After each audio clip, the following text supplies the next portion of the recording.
Hi hello welcome to my channel. ಯಾರೆಲ್ಲ ಇನ್ನೂ ಈ ಚಾನಲ್ಗೆ ಸಬ್ಸ್ಕ್ರೈಬ್ ಆಗಿಲ್ಲ ದಯವಿಟ್ಟು ಈ ಕೂಡಲೇ ಸಬ್ಸ್ಕ್ರೈಬ್ ಆಗಿ. ಹಾಗೆಯೇ ಈ ಒಂದು ಕತೆ ನಿಮಗೆ ಇಷ್ಟ ಆಗಿದ್ದಲ್ಲಿ ಕೊನೆಯಲ್ಲೇ ಲೈಕ್ ಕೊಡೋದನ್ನು ಮರಿಬೇಡಿ. ಬನ್ನಿ ಕತೆ ನೋಡೋಣ. ಇಷ್ಟವಿಲ್ಲದ ಮದುವೆ. ಅಮೃತ ಬಲು ಸುಂದರಿ, ವಿದ್ಯಾವಂತೆ, ಚೆನ್ನಾಗಿ ಓದಿದ್ದೇನೆ ಅನ್ನೋ ಅಹಂಕಾರವೂ ಜಾಸ್ತಿ. ಅಮೇರಿಕಾಕ್ಕೆ ಹೋಗಿ ಅಲ್ಲಿ ಸೆಟಲ್ ಆಗಬೇಕು ಅನ್ನೋ 101 ಆಸೆಗಳು ಅವಳಿಗೆ. ಎಷ್ಟೋ ಜನ ಗಂಡುಗಳನ್ನು ಇವಳು ರಿಜೆಕ್ಟ್ ಮಾಡಿದ್ದಳು. ಕೊನೆಗೆ ಅಮೆರಿಕ ಗಂಡನ್ನು ಒಪ್ಪಿದ್ದಳು. ತಾಳಿ ಕಟ್ಟುವ ಸಮಯಕ್ಕೆ ಪೊಲೀಸರು ಬಂದು ಅವನಿಗೆ ಮದುವೆ ಆಗಿದೆ, ಇವನೊಬ್ಬ ಮೋಸಗಾರ ಎಂದು ಅವನನ್ನು ಕರೆದುಕೊಂಡು ಹೋದರು. ಆ ಪರಿಸ್ಥಿತಿಯಲ್ಲಿ ಇವಳು ರಿಜೆಕ್ಟ್ ಮಾಡಿದವನ ಜೊತೆ ಮದುವೆ ಮಾಡಬೇಕಾಯಿತು. ಮುಂದೆ ಹೇಗಿರುತ್ತೆ ಇವರ ಜೀವನ? ಅಮೃತ ಹೊಂದಿಕೊಂಡು ಹೋಗುತ್ತಾಳಾ? ಬನ್ನಿ ನೋಡೋಣ. ತನ್ನ ಸುಂದರ ಭವಿಷ್ಯದ ಕನಸು ಕಾಣುತ್ತಾ ನೂರಾರು ಆಸೆಯೊಂದಿಗೆ ಅಲಂಕೃತಗೊಳ್ಳುತ್ತಾ ಕುಳಿತಿದ್ದಳು ಅಮೃತ. ಅಂದು ಅವಳ ಮದುವೆ. ಸ್ವಲ್ಪ ಭಯ, ನಾಚಿಕೆ ಎಲ್ಲವೂ ಸಮ್ಮಿಳಿತವಾಗಿ ಸುಂದರ ಮುಖದಲ್ಲಿ ಅದು ಎದ್ದು ಕಾಣುತ್ತಿತ್ತು. ಅದು ಅವಳ ಮುಖಕ್ಕೆ ಇನ್ನೊಂದು ರೀತಿಯ ಕಳೆಯನ್ನೇ ತಂದುಕೊಟ್ಟಿತ್ತು.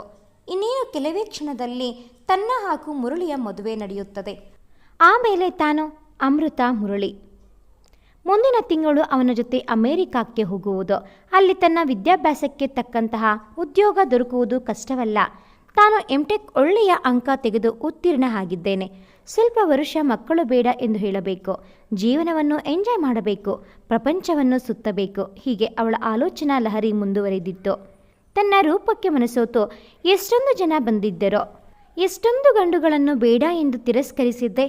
ಆದರೆ ಮುರಳಿ ನೋಡಲು ಸುಂದರ ಅಷ್ಟೇ ಅಲ್ಲದೆ ಒಳ್ಳೆಯ ಕೆಲಸದಲ್ಲಿ ಇದ್ದಾನೆ. ಅವನನ್ನು ನೋಡಿದ ಕೂಡಲೇ ಒಪ್ಪಿದ್ದೆ. ಅವನ ಮಾತು ತುಂಬ ಕಮ್ಮಿ. ನಿಶ್ಚಿತಾರ್ಥ ಆದ ಮೇಲೂ ಮಾತನಾಡಿದ್ದು ತುಂಬ ಕಮ್ಮಿ. ಎಲ್ಲೋ ಒಂದೆರಡು ಬಾರಿ ಭೇಟಿಯಾಗಿದ್ದೆವು, ಅದು ಕುಟುಂಬದವರ ಜೊತೆ. ಅವನ ಜೊತೆ ಜೀವನ ಪೂರ್ತಿ ಹೇಗೆ ಕಳೆಯುವುದು ಎಂದು ಒಮ್ಮೊಮ್ಮೆ ಅನಿಸುತ್ತಿತ್ತು. ಆದರೂ ಅಮೇರಿಕಾಕ್ಕೆ ಹೋಗುವ ಖುಷಿಯಲ್ಲಿ ಎಲ್ಲವನ್ನೂ ತೂಗಿಸಿಕೊಂಡು ಹೋಗುತ್ತೇನೆ ಎಂದುಕೊಂಡಳು ಅಮೃತ. ಗಂಡಿನ ಕಡೆಯವರು ಬಂದಾಗಿತ್ತು. ವರ ಪೂಜೆ ಮುಗಿದು ವಧುವು ಮಂಟಪದಲ್ಲಿ ಬಂದು ವರನ ಪಕ್ಕ ಕುಳಿತು ಹಾರವನ್ನು ಬದಲಾಯಿಸಿಕೊಂಡಾಗಿತ್ತು.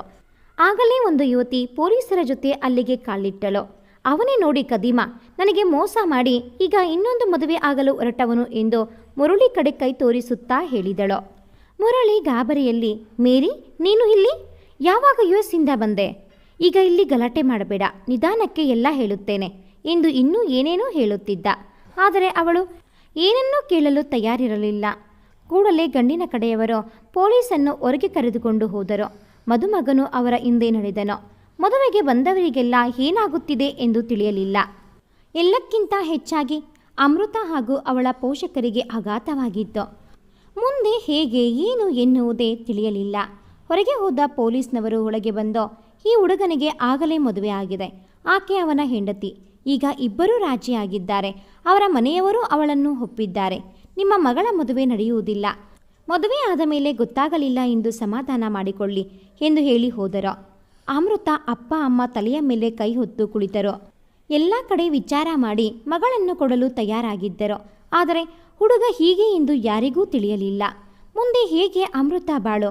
ಹಸೆ ಮನೆ ಮೇಲೆ ಕುಳಿತು ಮದುವೆ ನಿಂತು ಹೋದರೆ ಹುಡುಗಿಯನ್ನು ಯಾರು ಮದುವೆ ಆಗುತ್ತಾರೆ? ಅದು ಅಲ್ಲದೆ ಇವಳ ಹಿಂದೆ ಇನ್ನಿಬ್ಬರು ಹುಡುಗಿಯರೂ ಇದ್ದಾರೆ, ಅವರ ಭವಿಷ್ಯ ಹೇಗೆ ಎಂದು ನೆನೆಸಿಕೊಂಡು ಅವರಿಗೆ ದಿಕ್ಕೇ ತೋಚದಂತೆ ಆಯಿತು. ಆಗಲೇ ಅಮೃತಾಳ ಅಪ್ಪನ ಗೆಳೆಯರೊಬ್ಬರು ಅವರ ಬಳಿ ಬಂದು ಅವರ ಹೆಗಲ ಮೇಲೆ ಕೈ ಹಾಕುತ್ತಾ, ನೀನೇನು ಚಿಂತೆ ಮಾಡಬೇಡ ಕಣೋ, ಇಷ್ಟರಲ್ಲಿ ಹುಡುಗನ ವಿಷಯ ಗೊತ್ತಾಯ್ತಲ್ಲ, ನಾಳೆ ದಿನ ಮದುವೆ ಆಗಿ ಅವನು ಇವಳನ್ನು ಇಲ್ಲಿಂದ ಕರೆದುಕೊಂಡು ಹೋದ ಮೇಲೆ ವಿಷಯ ತಿಳಿದಿದ್ದರೆ ಆಗ ಇನ್ನೂ ಕಷ್ಟ ಆಗುತ್ತಿತ್ತು.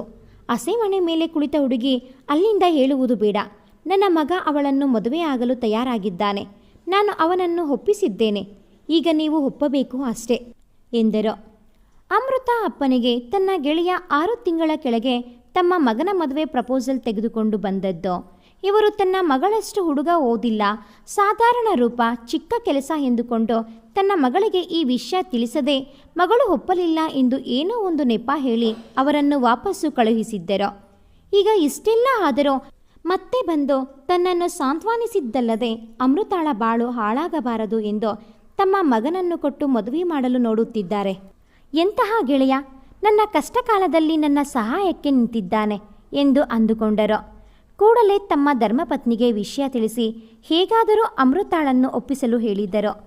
ಇನ್ನೂ ಹಸೆ ಮನೆ ಮೇಲೆ ಮಂಕಾಗಿ ಕುಳಿತಿದ್ದ ಅಮೃತ ಬಳಿಗೆ ತೆರಳಿ ಅವಳ ಅಮ್ಮ, ಮಗಳೇ, ನಾನು ಹೇಳಿದ ಹಾಗೆ ಕೇಳುವೆ ಎಂದು ಭಾಷೆ ಕೊಡು ಎಂದರು.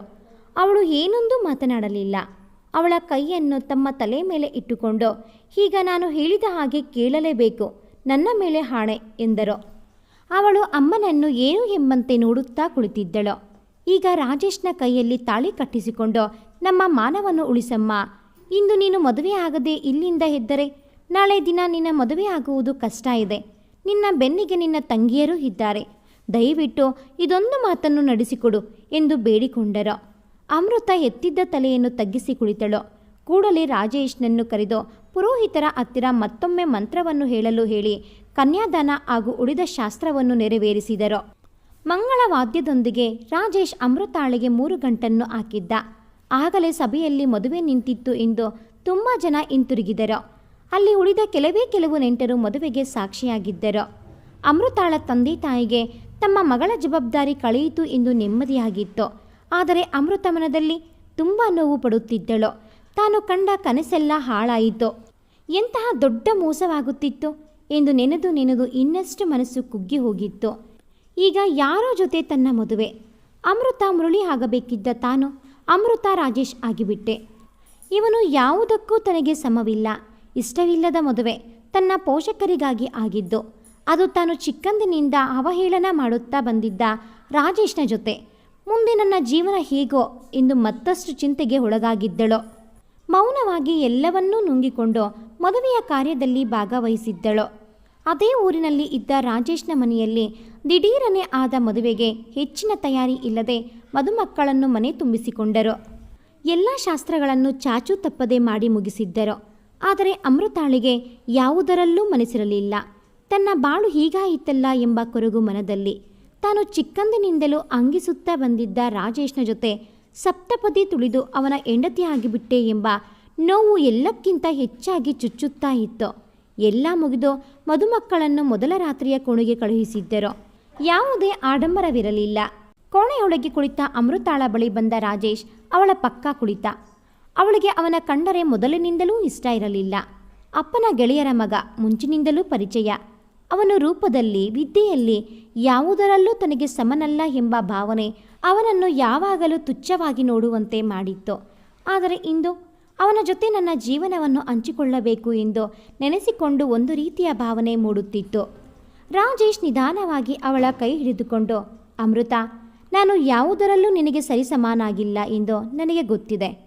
ನೀನು ಮುಗಿಲು ಮಲ್ಲಿಗೆ, ನಿನ್ನ ಸಮಕ್ಕೆ ಹೇರುವ ಅರ್ಹತೆಯೂ ನನಗಿಲ್ಲ. ಆದರೆ ಇಂದಿನ ಪರಿಸ್ಥಿತಿಯಲ್ಲಿ ನಾನು ಈ ರೀತಿ ಮಾಡದೆ ಬೇರೆ ದಾರಿ ಕಾಣಲಿಲ್ಲ. ನಿನ್ನ ಮನಸ್ಸಿಗೆ ಆಘಾತವಾಗಿದೆ ಎಂದು ನನಗೆ ತಿಳಿದಿದೆ. ನಿನಗೆ ನಾನು ಯಾವತ್ತೂ ಏನಕ್ಕೂ ಒತ್ತಾಯ ಮಾಡಲಾರೆ. ಈ ಮನೆಯೂ ನಿನ್ನದೇ ಮನೆ. ನಿನಗೆ ಖುಷಿ ಬಂದ ಹಾಗೆ ಇರೋ.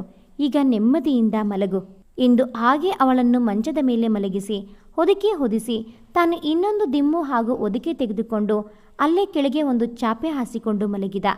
ಮೊದಲ ಬಾರಿ ಅಮೃತಾಳಿಗೆ ರಾಜೇಶ್ನ ಸ್ವಭಾವದ ಪರಿಚಯವಾಗಿತ್ತು. ತಾನು ಈಗ ಅವನ ಸ್ವತ್ತು. ಆದರೆ ತನಗೆ ಏನೊಂದೂ ತೊಂದರೆ ಮಾಡದೆ ಚೆನ್ನಾಗಿ ತನ್ನೊಂದಿಗೆ ಮಾತನಾಡಿ ಅವನೇ ಕೆಳಗೆ ಮಲಗಿದ. ಹಿಂದೆ ತಾನು ಅವನಿಗೆ ಎಷ್ಟೆಲ್ಲ ನೋವು ಕೊಟ್ಟಿದ್ದೆ, ಅವಮಾನ ಮಾಡಿದ್ದೆ, ಯಾವುದನ್ನೂ ಮನದಲ್ಲಿ ಇಟ್ಟುಕೊಂಡಿಲ್ಲ. ಅವನ ಕಣ್ಣುಗಳಲ್ಲಿ ಈಗಲೂ ತನ್ನ ಬಗ್ಗೆ ಇರುವ ಒಲವಿನ ಭಾವವನ್ನು ಅವಳು ಓದಬಲ್ಲಳು. ಆದರೆ ಮನಸ್ಸು ಅವನನ್ನು ಒಪ್ಪಿಕೊಳ್ಳಲು ತಯಾರಾಗಲೇ ಇಲ್ಲ. ದಿನಗಳು ಓಡುತ್ತಾ ಸಾಗುತ್ತಿದ್ದವು.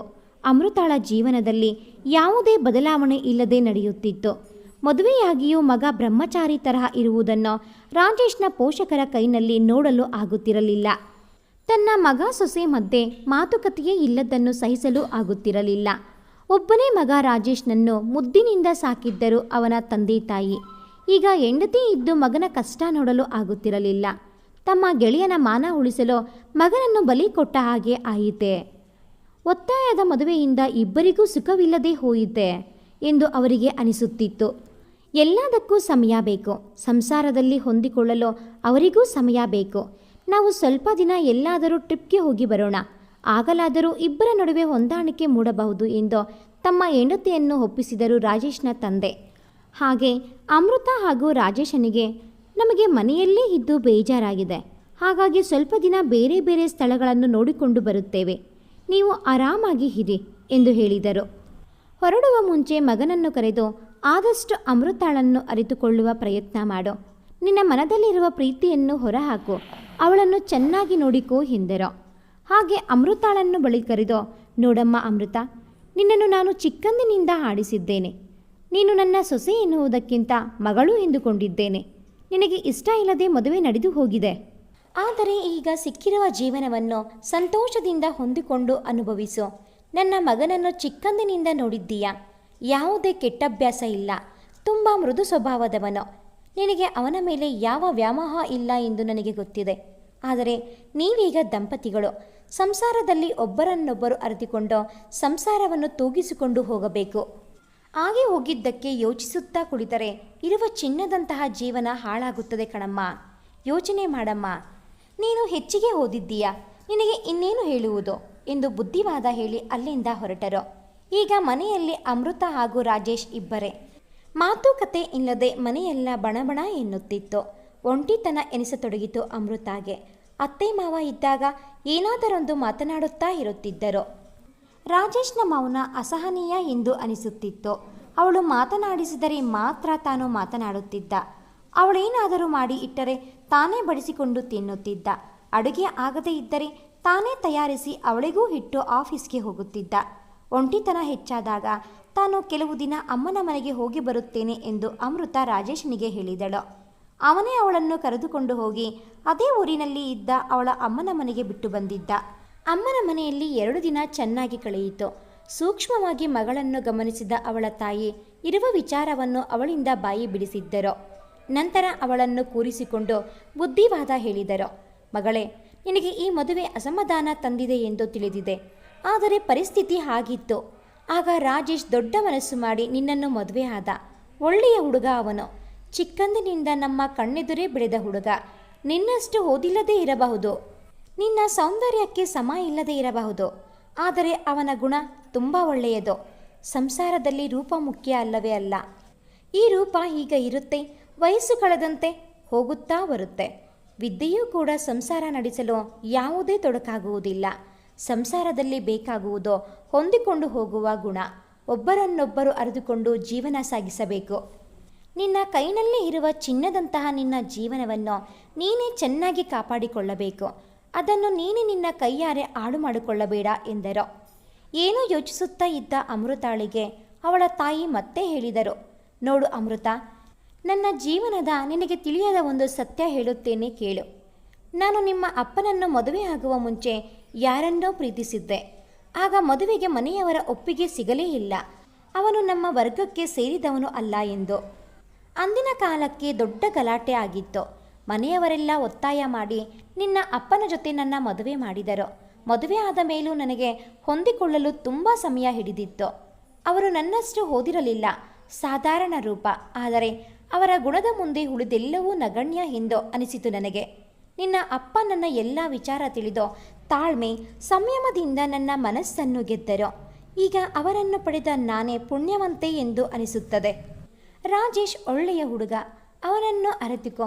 ಸ್ವಲ್ಪ ಸುಧಾರಿಸಿಕೊಂಡು ಅವನನ್ನು ಅನುಸರಿಸಿಕೊಂಡು ಹೋದರೆ ನಿನ್ನ ಸಂಸಾರ ಸುಂದರವಾಗಿ ಇರುತ್ತದೆ ಎಂದು ಹೇಳಿದರು. ಮತ್ತೊಂದು ದಿನ ತಾಯಿ ಮನೆಯಲ್ಲಿ ಇದ್ದು ಹಿಂತಿರುಗಿದ್ದಳು ಅಮೃತ. ಕಿವಿಯಲ್ಲಿ ತಾಯಿ ಹೇಳಿದ ಮಾತೆ ಮತ್ತೆ ಮತ್ತೆ ಕೇಳಿದಂತೆ ಆಗುತ್ತಿತ್ತು. ಅವಳನ್ನು ಚಿಕ್ಕಂದಿನಿಂದ ಆರಾಧಿಸುತ್ತಾ ಬಂದಿದ್ದ ರಾಜೇಶ್ನ ಮನದಲ್ಲೋ ತಾನು ಇವಳಿಗೆ ಸರಿಯಾದ ಜೋಡಿಯಲ್ಲ ಎಂಬ ವಿಚಾರ ಓಡುತ್ತಲೇ ಇತ್ತು. ಹಾಗಾಗಿ ಅವಳೇ ಮಾತನಾಡಿಸಿದರೆ ಮಾತ್ರ ತಾನು ಮಾತನಾಡುತ್ತಿದ್ದ, ಇಲ್ಲದಿದ್ದರೆ ಇಲ್ಲ. ಅಂದು ಆಫೀಸ್ನಿಂದ ಮನೆಗೆ ಬಂದವನನ್ನು ನಗುಮುಖದಿಂದ ಸ್ವಾಗತಿಸಿದ್ದಳು ಅಮೃತ. ಅವನಿಗಾಗಿ ಕಾಫಿ ಜೊತೆ ತಿನ್ನಲು ಬೇರೆ ಬೇರೆ ತಿಂಡಿ ಮಾಡಿ ಇಟ್ಟಿದ್ದಳು. ಬದಲಾದ ಅವಳ ಸ್ವಭಾವವನ್ನು ಗಮನಿಸುತ್ತಾ ಅವಳ ಕಡೆ ನೋಡುತ್ತಾ ತಿಂಡಿ ತಿನ್ನುತ್ತಿದ್ದ ರಾಜೇಶ್. ಎಲ್ಲವೂ ಅಯೋಮಯ ಎನಿಸುತ್ತಿತ್ತು. ಆಗ ಅವನು, ಅಮೃತ, ನಿನಗೆ ಈ ಮದುವೆ ಇಷ್ಟ ಇಲ್ಲ ಎಂದು ತಿಳಿದಿದೆ. ನಾನು ಯಾವುದರಲ್ಲೂ ನಿನಗೆ ಸರಿಸಮನಾಗಿ ಇಲ್ಲ. ನೀನು ಒಪ್ಪುವುದಾದರೆ ನಿನಗೆ ವಿಚ್ಛೇದನ ನೀಡಲು ತಯಾರಿದ್ದೇನೆ. ಆದರೆ ಮೊದಲು ನಿನ್ನ ತಂಗಿಯರ ಮದುವೆ ಆಗಲಿ. ನಮ್ಮಿಂದಾಗಿ ಅವರ ಮದುವೆಗೆ ತೊಡಕಾಗಬಾರದು ಎಂದನು. ಇಲ್ಲೂ ನನ್ನ ಖುಷಿಯನ್ನು ನೋಡುತ್ತಿದ್ದಾನೆ. ಇವನ ಸ್ವಭಾವವನ್ನು ನಾನು ಅರಿಯಲೇ ಇಲ್ಲವಲ್ಲ ಎಂದು ಅನಿಸಿತು ಅವಳಿಗೆ. ಏನೊಂದು ಮಾತನಾಡದೆ ಸುಮ್ಮನಾಗಿದ್ದಳು. ಅವಳ ಮೌನವನ್ನೇ ಸಮ್ಮತಿ ಎಂದು ತಿಳಿದು ಮೊದಲು ವಕೀಲರನ್ನು ಭೇಟಿ ಮಾಡಿ ತಮ್ಮ ವಿಚಾರ ತಿಳಿಸಬೇಕು ಎಂದುಕೊಂಡನು ರಾಜೇಶ್. ಇತ್ತ ಅಮೃತ ಮನಸ್ಸು ಮತ್ತಷ್ಟು ಕುಗ್ಗುತ್ತಾ ಹೋಯಿತು. ಊಟ ತಿಂಡಿ ಸರಿಯಾಗಿ ಮಾಡದೆ ಹಾಸಿಗೆ ಹಿಡಿದಳು. ಮನೆಯಲ್ಲೂ ಯಾರೂ ಇಲ್ಲ ಅವಳನ್ನು ನೋಡಿಕೊಳ್ಳಲು. ಹಾಗಾಗಿ ರಾಜೇಶ್ನೇ ಆಫೀಸ್ಗೆ ರಜೆ ಹಾಕಿ ಅವಳ ಆರೈಕೆಗೆ ನಿಂತಿದ್ದ. ಅವಳನ್ನು ಕಣ್ಣಲ್ಲಿ ಕಣ್ಣಿಟ್ಟು ನೋಡಿಕೊಂಡ. ಊಟ ತಿಂಡಿ ಔಷಧಿ ಉಪಚಾರ ಎಲ್ಲವನ್ನು ಪುಟ್ಟ ಮಕ್ಕಳಿಗೆ ಮಾಡುವಂತೆ ಮಾಡಿದ. ಆಗಲೇ ಅವನ ಕಡೆಗೆ ವಾಲಿದ್ದ ಅವಳ ಮನಸ್ಸು ಅವನ ಆರೈಕೆಯನ್ನು ನೋಡಿ ಪೂರ್ತಿಯಾಗಿ ಕರಗಿ ಹೋಗಿತ್ತು. ಅವನ ಸಾಮೀಪ್ಯವನ್ನು ಮನಸ್ಸು ಬಯಸುತ್ತಿತ್ತು. ಹೌದು, ಇವನು ನನ್ನವನು. ನಾನು ನನ್ನ ಜೀವನವನ್ನು ಇವನೊಂದಿಗೆ ಹಂಚಿಕೊಳ್ಳಬೇಕು. ಜೀವನ ಹಾಗೆ ಅಲ್ವಾ? ನಾವು ಅಂದುಕೊಳ್ಳುವುದು ಒಂದು, ಆಗುವುದು ಇನ್ನೊಂದು. ಬಂದದ್ದನ್ನು ಬಂದಂತೆ ಸ್ವೀಕರಿಸಬೇಕು. ಇವನು ದೇವರು ಕೊಟ್ಟ ಮಾಣಿಕ್ಯ. ಇದನ್ನು ಕಳೆದುಕೊಂಡರೆ ಮತ್ತೆಂದೂ ಅದು ನನಗೆ ದೊರಕದು. ಹೀಗೆ ಅವಳ ಆಲೋಚನೆ ಸಾಗುತ್ತಾ ಇತ್ತು. ಅವನ ಆರೈಕೆಯಲ್ಲಿ ಬೇಗನೆ ಹುಷಾರಾಗಿದ್ದಳು. ರಾಜೇಶ್ ಮುಂದೆ ನಿಂತು ಅವಳ ಇಬ್ಬರು ತಂಗಿಯರಿಗೆ ಹುಡುಗನನ್ನು ಹುಡುಕುತ್ತಾ ಇದ್ದ. ಎಲ್ಲವೂ ಒಂದು ಹಂತಕ್ಕೆ ಬಂತು. ಅಂದು ರಾಜೇಶ್ ಮನೆಗೆ ಬಂದವನೇ ಅಮೃತಾಳ ಕೈಗೆ ಒಂದು ಪೇಪರ್ ಕೊಟ್ಟು ಇದಕ್ಕೆ ಸಹಿ ಮಾಡು ಎಂದ. ವಿಚ್ಛೇದನ ಪತ್ರ. ಓದಿದವಳಿಗೆ ಕಣ್ಣಿನಲ್ಲಿ ನೀರು ತುಂಬಿಕೊಂಡಿತ್ತು. ಅಲ್ಲೇ ಅದನ್ನು ಅರೆದು ಹಾಕಿದಳು. ಮನ ಬಂದಂತೆ ಅವನಿಗೆ ಹೊಡೆದು ಅವನನ್ನು ತಬ್ಬಿಕೊಂಡು ಅಳತೊಡಗಿದಳು. ಇವಳು ಬಯಸುತ್ತಿದ್ದದ್ದು ಇದನ್ನೇ ಅಲ್ವಾ? ನನ್ನಿಂದ ಮುಕ್ತಿ. ಆದರೆ ಹೀಗೇಕೆ ಅಳುತ್ತಾ ಇದ್ದಾಳೆ ಎಂದು ಅವಳನ್ನೇ ನೋಡುತ್ತಿದ್ದ ರಾಜೇಶ್. ಏನಾಯಿತು ಅಮೃತ? ಖುಷಿಯಾಗಿ ಇರುವ ಬದಲು ಯಾಕೆ ಅಳುತ್ತಾ ಇದ್ದೀಯಾ ಎಂದು ಕೇಳಿದ. ನನಗೆ ನಿನ್ನಿಂದ ಬಿಡುಗಡೆ ಬೇಡ. ನನಗೆ ನೀನು ಬೇಕು ರಾಜೇಶ್. ನಿನ್ನ ಪ್ರೀತಿ ಬೇಕು. ನನ್ನನ್ನು ನಿನ್ನ ಹೆಂಡತಿಯಾಗಿ ಸ್ವೀಕರಿಸು. ನಿನ್ನನ್ನು ಅರಿತುಕೊಳ್ಳಲು ನಾನು ಸಮಯ ತೆಗೆದುಕೊಂಡೆ. ನನ್ನನ್ನು ದೂರ ಮಾಡಬೇಡ. ನೀನಿಲ್ಲದೆ ನಾನು ಬದುಕಲಾರೆ ಎಂದು ಅವನ ಕಾಲಿನ ಹತ್ತಿರ ಕುಸಿದು ಕುಳಿತಳು. ಅಮೃತಾಳಲ್ಲಿ ಆದ ಬದಲಾವಣೆ ಅವನಿಗೆ ತಾನು ಕನಸು ಕಾಣುತ್ತಾ ಇದ್ದೇನೆ ಎಂದು ಒಮ್ಮೆ ಅನಿಸಿತು. ನಿಧಾನವಾಗಿ ಅವಳನ್ನು ಎತ್ತಿ ಹಣೆಗೆ ಒಂದು ಮುತ್ತನ್ನು ನೀಡುತ್ತಾ ತನ್ನ ತೋಳುಗಳನ್ನು ಬಳಸಿ ಆಲಂಗಿಸಿಕೊಂಡ. ಪಕ್ಕದ ಮನೆಯ ಟಿವಿಯಲ್ಲಿ ನನ್ನ ನಿನ್ನ ಮನವು ಸೇರಿತೋ, ನಿನ್ನ ನನ್ನ ಹೃದಯ ಹಾಡಿತೋ ಎಂಬ ಹಾಡು ಕೇಳಿಬರುತ್ತಾ ಇತ್ತು. ಕೊನೆಗೂ ಇಬ್ಬರ ನಡುವಲ್ಲಿ ಒಲವು ಮೂಡಿತ್ತು. ಅವರ ಜೀವನದ ಗೀತೆ ಶುರುವಾಗಿತ್ತು. ಎಲ್ಲರ ಬದುಕು ಹೀಗೆ. ನಾವು ಅಂದುಕೊಂಡಂತೆ ಎಲ್ಲವೂ ಸಾಕಷ್ಟು ಸಂದರ್ಭದಲ್ಲಿ ಆಗುವುದಿಲ್ಲ. ಆದರೆ ಆ ಸಮಯದಲ್ಲಿ ನಾವು ತಾಳ್ಮೆ ಸಂಯಮದಿಂದ ಇದ್ದು ಅನುಸರಿಸಿಕೊಂಡು ಹೋದರೆ ನಮ್ಮ ಬಾಳು ಬಂಗಾರ ಆಗುತ್ತದೆ. ಈ ಒಂದು ಕತೆ ನೋಡಿದ್ದಕ್ಕಾಗಿ ತಮ್ಮೆಲ್ಲರಿಗೂ ಧನ್ಯವಾದಗಳು. ಹಾಗೆಯೇ ಈ ಒಂದು ಕತೆ ನಿಮಗೆ ಇಷ್ಟ ಆಗಿದ್ದಲ್ಲಿ ಪ್ಲೀಸ್ ಲೈಕ್ ಮಾಡಿ, ಶೇರ್ ಮಾಡಿ, ಕಾಮೆಂಟ್ ಮಾಡೋದನ್ನು ಮರಿಬೇಡಿ. Thanks for watching this video.